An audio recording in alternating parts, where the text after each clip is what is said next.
All right, here we are on a beautiful day in northern Arizona, and we're going to try and show you how to get your gun ready for hunting season.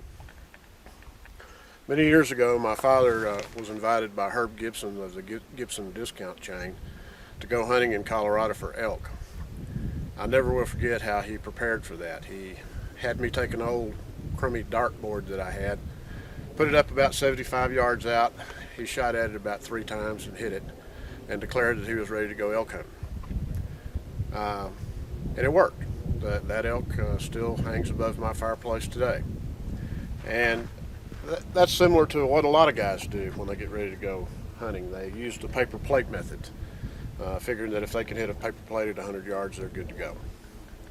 Well, we're still going to use the paper plate method, but we're going to fine-tune that a little bit. So what you're going to need, of course, is you're going to need your gun, bore-sighted to at least 25 yards, and we'll talk a little bit about that in a minute. You're going to need something to shoot at. In this case, a paper plate that's about 8 inches in diameter. And if you think about that, that's pretty much what I consider the kill zone of a pretty good size elk to be. If you're going after deer, you might use a little bit smaller plate. You're going to need, and this is important, you're going to need the bullets that you're going to take hunting with you, because different bullets react differently in different guns. Some guns like some bullets and not others. So don't go on the cheap when you're sighting in your rifle and use Kmart bullets or whatever, and then use something else for hunting, because it does make a difference. Optional items are maybe some of these little sticky things to put on your target, or you can just draw a circle on it with a magic marker, and something to gauge your distance with. I've got a laser rangefinder around here somewhere. You'll need something to set the gun on. In this case, this little Black & Decker portable bench. A good solid rest so that you can steady the gun, and a chair to sit in. So let's get going. All right, we mentioned bore sighting. Now, if you bought a new gun, part of the deal may have been that they bore sighted the gun for you at the store you bought it from. And a lot of guys have the misconception that that's good enough. Well, it's not. Really, unless you're extremely lucky, all bore sighting is going to do is get you on the target at 25 yards. If you didn't get your gun bore sighted, then it's a simple matter, especially in the case of a bolt action gun, to do it yourself. What you do, remove the bolt,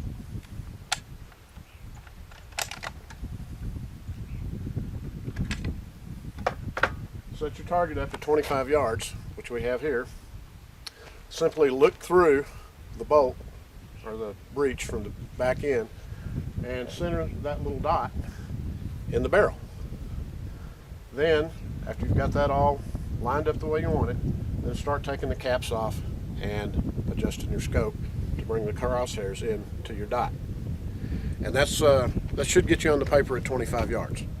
Now, this gun was sighted in last year. I believe it's set at 100 yards, so it should be pretty close.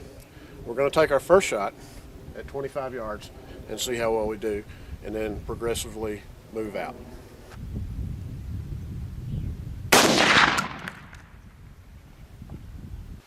Okay, here's our 25-yard target. The first shot was about an inch low and maybe a quarter inch to the right. Now that was out of a clean bore, and that's something that you want to remember when you go hunting. After you finish your target practice session, if you clean your gun, there's a good chance that the first shot out of the barrel is going to be a flyer, because it's coming out of a clean bore, whereas the rest of the shots, the bore gets fouled up a little bit, and it's different. So anytime you change anything, you've changed everything. So that doesn't bother me too much. This shot here is a little bit low, but pretty much lined up. And that makes sense because the scope is mounted above the barrel, so at 25 yards it's probably going to shoot a little bit low. So I'm not going to change anything. But let's say the shot was an inch to the right over here. Okay? You'll hear a lot of talk about minute of angle, or MOA. And basically what that means to you is that at 100 yards, 1 minute of angle is approximately 1 inch. So if it's an inch off at 25 yards, at 100 yards, it's going to be 4 inches off, nearly at the edge of the plate. So if you've got more than an inch off here on your 25-yard target, you need to make an adjustment. Now here's where a lot of people mess up doing that. They think something's wrong with their gun because they keep adjusting and adjusting and they just can't seem to get it. The problem is they're not adjusting enough. Most scopes, the good ones, have clicks, and each click is 1/4 of an inch at 100 yards. So at 50 yards, that would be 1/8 of an inch, and at 25 yards, that would be 1/16 of an inch. So if you're an inch off, that would be 4 clicks for an inch at 100 yards, 8 clicks for 50 yards, and 16 clicks for 25 yards. So don't hesitate making a big adjustment at 25 yards. Now remember, if you're more than an inch or so off here at 25, you're probably not even going to hit the plate at 100. So we know the gun would hit an elk at 25 yards. Let's move it out to 50 and see what happens there.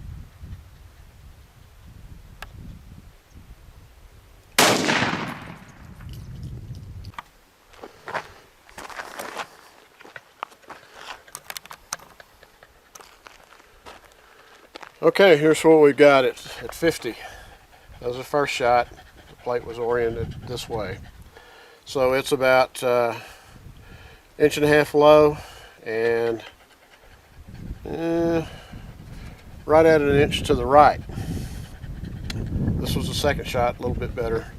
I'm not going to worry too much about this up and down part right now, but I do need to correct this left and right problem. So we're about 3/4 of an inch at 50 yards, or let's just say 0.8 inches. So if we moved 4 clicks at 100 yards, that would be 8 clicks at 50 yards. I'm going to move the scope 7 clicks to the left, and then we'll shoot it again and see how we do. Remember, this is 50 yards. I was hoping for a little bit better group than this, but I don't know, we'll see. I may be using a different bullet than I used last year, so, and a different load. We'll see how it comes out.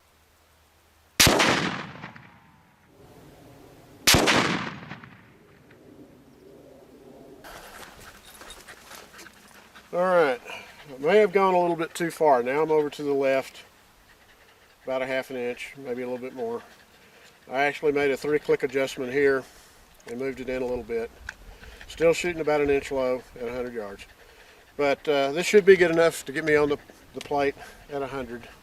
So we're going to move it out to 100 and make our final adjustments there, or semi-final adjustments. And we'll talk about at what range to sight your scope in a little bit. But this is going to get me on the paper at 100. So we'll give that a try and see how we do. All right, here we are out at 100 yards. There's the truck in the shooting stand way down there, 100 yards away.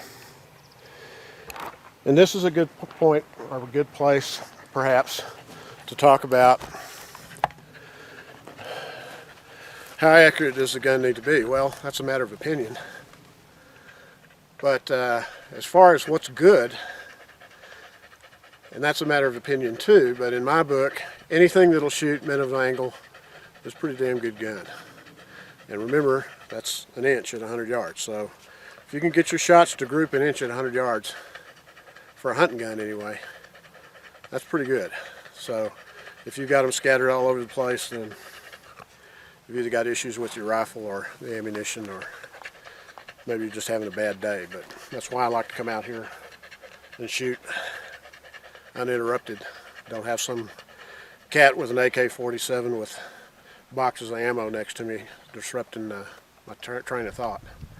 So anyway, we're gonna shoot this plate at 100 yards, probably 2-3 shots. See how they group, see how close they get to the bullseye. Now people get fixated on this whole group thing too. That doesn't mean squat if they're not going into the bullseye. So we want to get the gun dialed in to where it's hitting dead on. May not make it, may be over an inch or over a minute of angle, and then I'll just have to fine tune my hand loads a little bit until I can bring it into where I'm happy with it. So here we go.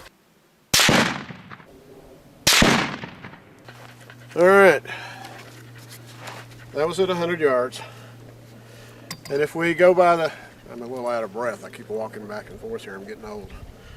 If we go by our criteria of being able to hit a paper plate at 100 yards, makes you ready to go hunting, then we're successful in that regard, but this is not good enough for me. I want them over here. So,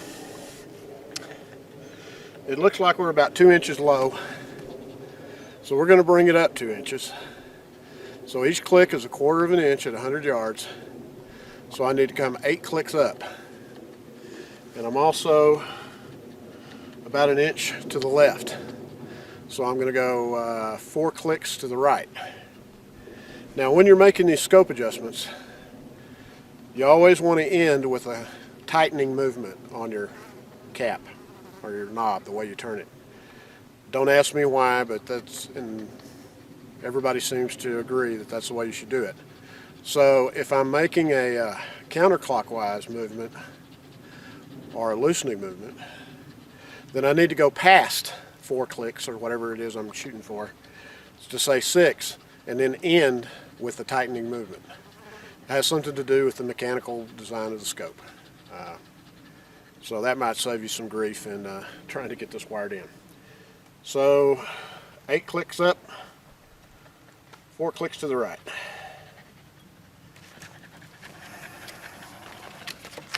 And I'll take this with me so I remember what I'm supposed to do.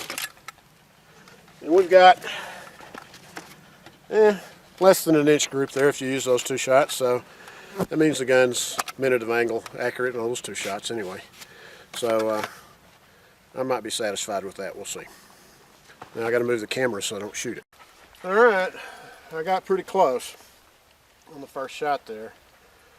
That's still an 1.25 inches.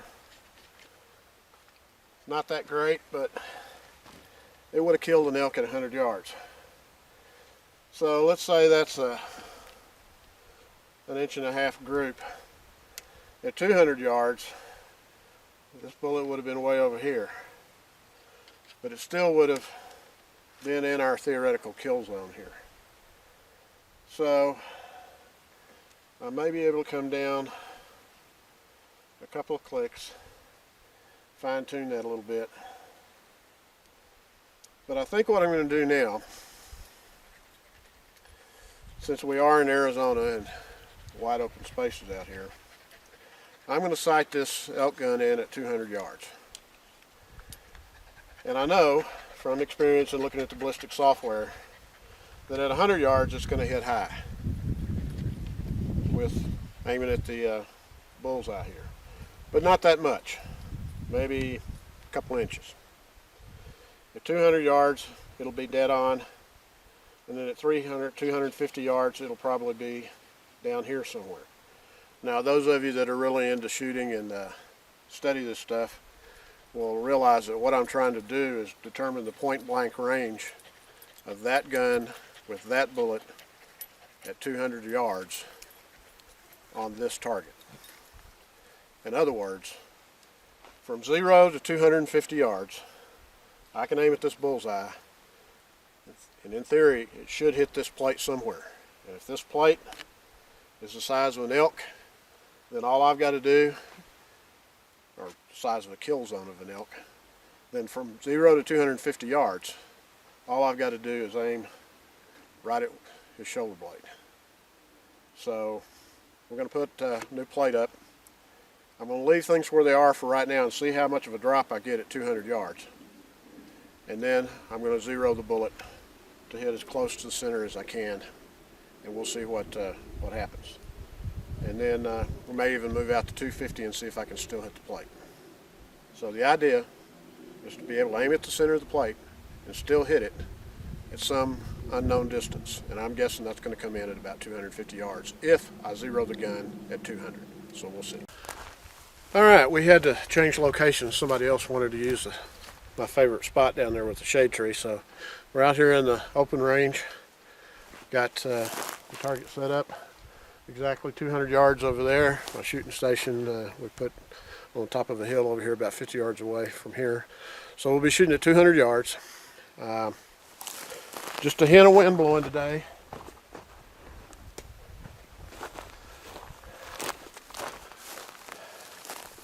Not much, hardly anything right now. So what I'm expecting to happen is that where we've got the scope dialed in at this point, it's going to hit a little bit low, even though it was hitting high at 100. So what we'll do is get it as close to a 200 yard zero as we can. And then I may or may not have time and effort to go out to 250, but I'm pretty sure by looking at the ballistic software that I have for that round that aiming at the center of the circle, I'll be able to hit the plate anywhere from 0 to 250 yards. So let me huff my gun and ammo over to the shooting bench, and we'll try a couple of 200 yard shots and see if we need to make any adjustments. All right, here's our 200 yard plate. Now I shot twice. The plate was oriented like this. I got one about the right elevation, but it's 4 inches to the left here. So I'm going to make a correction for that. At 200 yards, should be 4 clicks. I'm going to try 3, see what happens. I'm guessing the other one went off to the left. So in theory, I didn't kill the elk on that shot. It doesn't mean I didn't hit him, I just didn't kill him. So this is not up to my standards, even at 200 yards, and 200 yards is a long damn way. I don't care what you say. I know there's guys that claim they can shoot 1,000 yards, and I'm sure they can, but anytime you get above 200-300 yards, you're talking some good distance, especially for hunting where you may not have something to rest the gun on. So anyway, we're going to make an adjustment here, see if I can get a couple in the plate at 200 yards. All right, here's our 200 yard results. So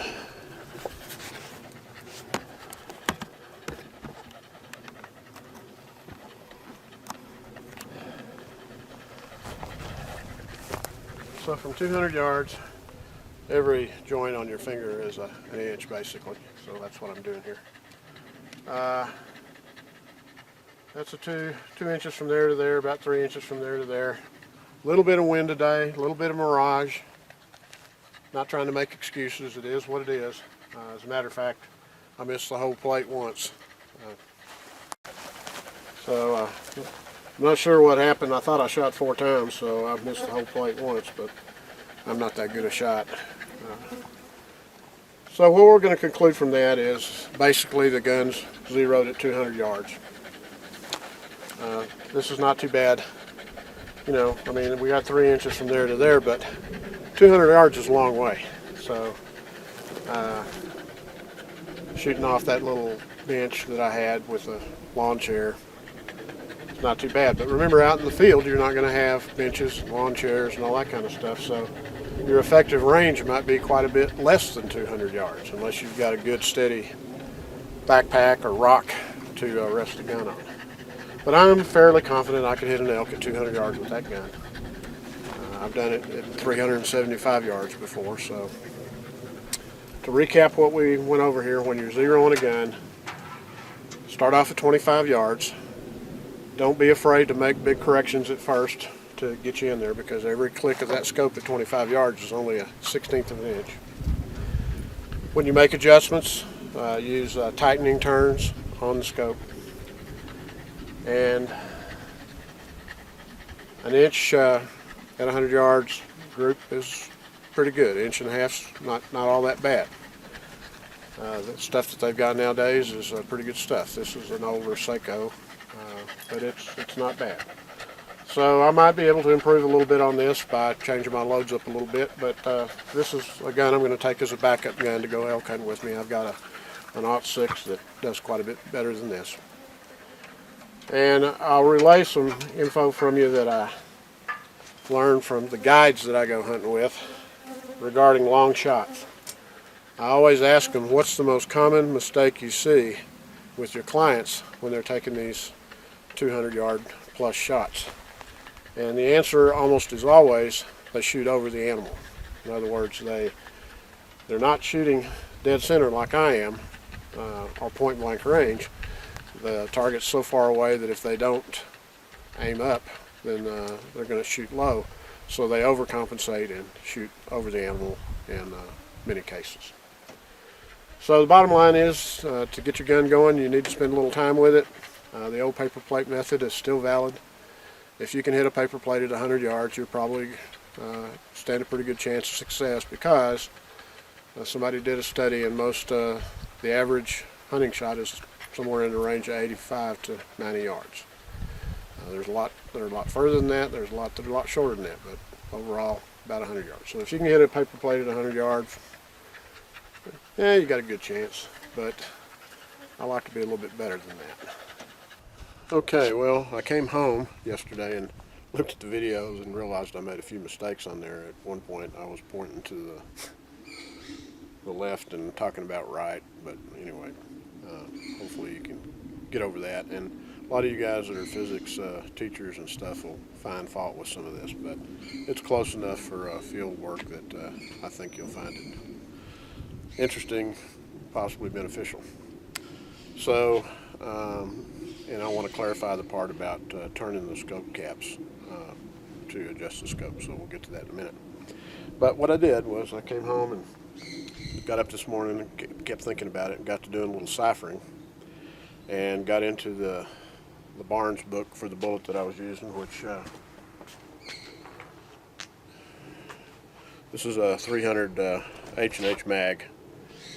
It's not that popular here in North America, but it's a good round, and over in Africa it's quite well known.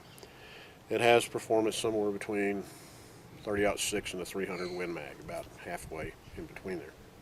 So I looked up the ballistic coefficient and the velocity that I have these loaded to, and this round, it has a lot better ballistics than what I was thinking it did. So I kind of drew some spots on my board here, and to give you an idea of this whole idea of point blank range and zeroing the gun and having an idea of how far it'll shoot. So I realized after looking at the ballistic software that the gun shoots a little better than I thought, or the bullet does.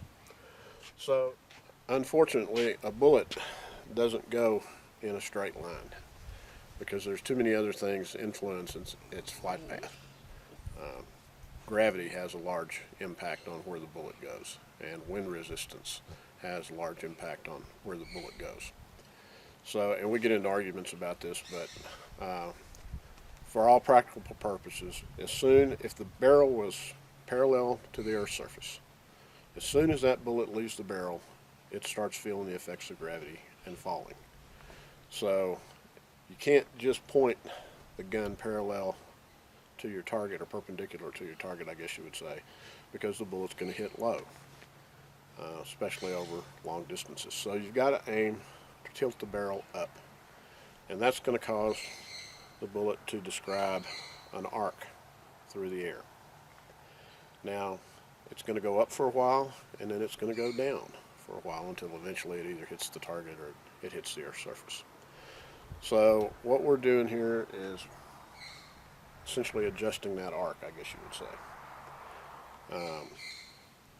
So what I did was I plotted, if you zeroed the gun so that at the end of that arc, at 250 yards, it would hit the bullseye.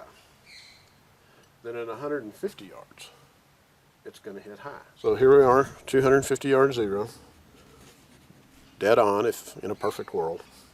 At 150 yards, it's still climbing. It's actually just about reached the top of its apex at 150 yards. So it's going to hit almost 3 inches high, 2.90, I believe it came out to. At 300 yards now, the bullet started its path downward, and it's going to hit low from the 250 yard zero. In this case, 1, 2, 3, 3¼ inches low. Now, it's kind of interesting to point out that the bullet's lost a lot of energy by the time it gets to 250 yards, so it's fallen pretty rapidly, almost an inch for every 10 yards. So, if we use our paper plate method and our 250 yard zero, you can see that from 0 and anything from 0 to 150 yards, the bullet is going to fall somewhere in here. So from 0 from the muzzle to 300 yards, all 3 of our extreme dots are on the paper plate. So it would make sense to zero the gun at 250 yards instead of 100 yards if you're going to use this technique of just aiming at the center of the thing and hoping that you hit somewhere on the circle. Now if we compare that, our actual results, if we compare that to our actual results, let me find the place where I had this stapled, right in the middle. I think this was our 200 yard target. Then that's pretty good. Now, so that would be in a perfect world. The bullets in a perfect shot, I guess you would say. The bullets at 250 yards would hit dead bullseye. 300 yards, it would hit right about here. At 150 yards, remember, it's still climbing, so it would hit right here. Now, we all know that in the real world, things don't work out that way. There's other things that affect where the bullet's going to go, and one of them happens to be the accuracy of your gun and your ability to shoot it well. So, being conservative, I figure that my ability to shoot the gun and the accuracy of the barrel makes it about 1.5 inches MOA gun. In other words, at 100 yards, it would hit within 1.5 inches of this bullseye somewhere if we had it zeroed at 100. So as distance increases, that realm of error gets bigger. So at 150 yards, figuring 1.5 inches minute of angle error, the bullet should end up somewhere in this circle. At 250 yards, it should end up somewhere in this circle. Now, if we use our 200 yard target, we actually did a little bit better than that. So, but we see that it's not perfect, it's not dead bullseye, but it is in a cone of error, I guess you would say. Now, if you back up to 300 yards, your cone of error becomes much larger, and your bullet should land somewhere in this circle here. And that's about the size of our plate. So theoretically, 300 yards might not be within our capability. But if you had a really good gun, put a good shot on it, it would be. What I'm going to do now is I'm going to reload these 300 H&H shells to the same specs that I had the ones that we did this test with. I'm going to clean the gun, of course. Before I do my first shots, I'm going to run 1 or possibly 2 shells through the barrel to foul it up a little bit, take that fouling shot we talked about, so that I'm not trying to gauge my performance with a clean barrel. And then I think maybe I'll have my buddy Jesse do the shooting. He's got a little bit steadier hand than I do, and he's a much better shot than I am. And then we'll compare. We're going to re-zero the gun. It's set at 200 right now. We're going to back off to 250 yards. Get as close to this zero as we can. Compare our cone of error here to what we predicted. See how close we get. And then if we can find a place where we can shoot 300 yards, we'll put this to the test and see where the 300 yard shots fall. Now, again, this is all amateur work based on what I think goes on. But I do know that if you spend a little time with your gun and you have an idea of what it'll do, even if you're a poor shot like I am, then you can improve on your performance because you know what's going to happen. Far too many times I see guys show up at hunting camp. They did the old thing that we talked about in the beginning, where they took a paper plate out to 100 yards, hit it a couple times, and figured they were good. And sometimes they get very disappointed because their results don't come back the way they want. Animals aren't always exactly at 100 yards. Sometimes the wind's blowing, and they miss a lot of shots. So, bottom line, I guess, is spend a little time with your gun, get a handle on what it can do, and then you're going to have to get a handle on what you can do. Maybe we'll do another video on various shooting positions and how things actually work out there in the real world, where you don't have benches and chairs to sit in and that sort of thing. You may find that even though you have the capability to shoot 300 yards, in reality, your effective distance may be half that or even less. Alright, I told you I'd clarify the thing about the scope adjustments, because I feel like I may have confused some of you about this whole tightening movement thing. So, we'll use this ballistic scope here on the 7 mag because it's easier to see. And this is kind of a neat system. You just dial in whatever range you want. In this case, 600 yards, 500 yards, whatever. But same principle is what you're going to be doing. So let's say we need to go from 5 to 600 yards. Turn this around so you get a better idea. So it's set on 500 yards now, so we're going to turn it to 600. But notice that that's a counterclockwise movement. If it was a screw, you would be taking the screw off, so that's a loosening movement. So instead of going to 600 yards, we're going to go past that, maybe to 700, and then bring it back to 6. I actually went too far, so we'll start over again. Go past it, and then end your scope adjustment with a tightening movement, like that. I don't know how much difference that makes, but I do know I have had fits sometimes adjusting these things because it either went more or less than I wanted it to, and could have been possibly because I didn't do it properly. And the same thing is going to work with your windage adjustment over here.